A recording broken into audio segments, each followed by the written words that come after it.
self-quarantine home, check if we are family, we are family. Infected side.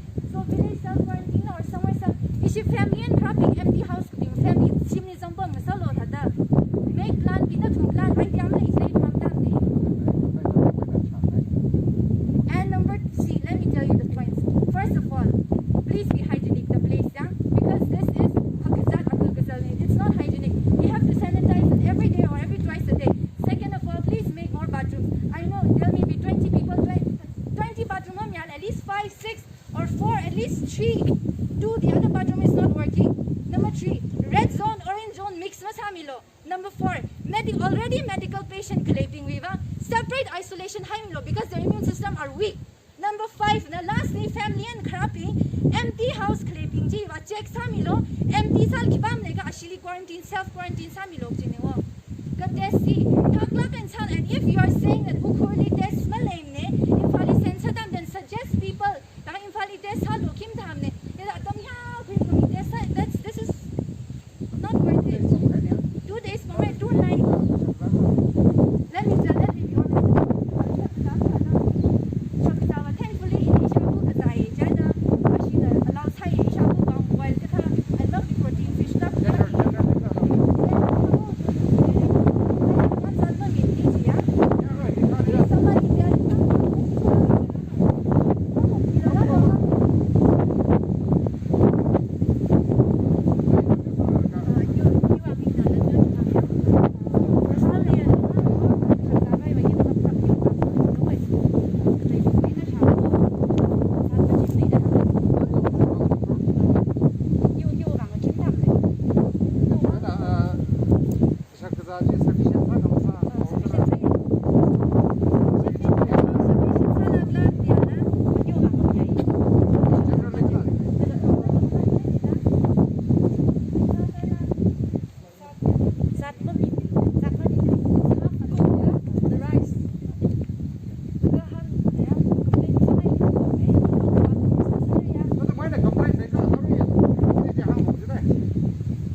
Medical team, what away? This is taking time. Then please make plan B. Whatever, let's forget about that. Medical team is what the latest. It will take time. We have already medical patient here. We have already people coming here. Please plan B.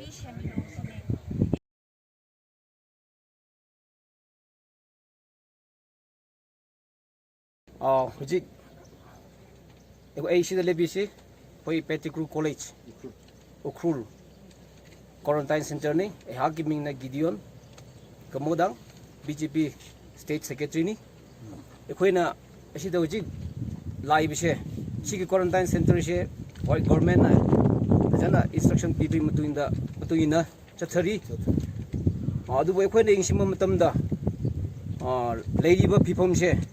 Rumah da yang pull up when reaching ba ada ke toilet facility je yang mat khiba sing buji thingnare ani sudah patients je tungan ba anaba bagi HIV cancer na ba sing buji yam yau khre aduna asigisu ekoi yengsimba haibse yam darka oire maram di pulam na lesiladi moigi anabese karino khoi tungana khoi henna warak ki da bagi pipam da le haibse e haijeningi da ahum subada khoi simyam na laise khoi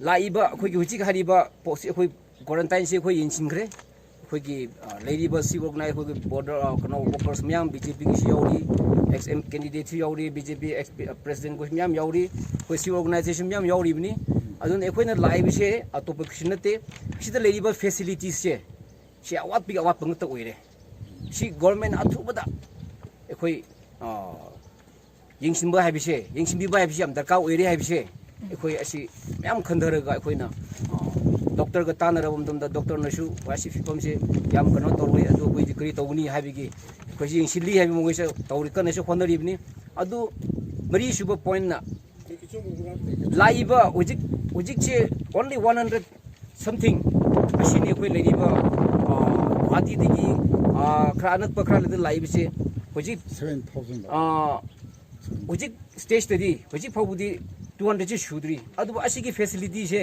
असी पौसु यामना वाट खरे अदु ना वजी live जी अमुका 6000 7000 की चांग the लाई हाबि से सी doctor की statement doctor ना हाइबा मागी कनोने इंफॉर्मेशन मतुइना अदु ना कोई गवर्नमेंट दा कोई ऑनरेबल सीएम दा अपील तौनिंग मदी अरेंजमेंट हाइब तारे होय मयाम जगह खुदिंग दा वाट पयाम लेरमगनी अदुबु उखुर डिस्ट्रिक्ट की से क्या मुरु ओइना हाइब तारे अखोई लाइव पेशेंट से आउट नंबर्स ओइना लाखम मतमदा अखोई से याम हाइब तारे अखोई कम्युनिटी लेरिबा याम से अखोई याम वाना लेरे अदुना गवर्नमेंट ना अथुबा मतमदा यंगसिमबियो हाइब से हाइजनिंगे थैंक यू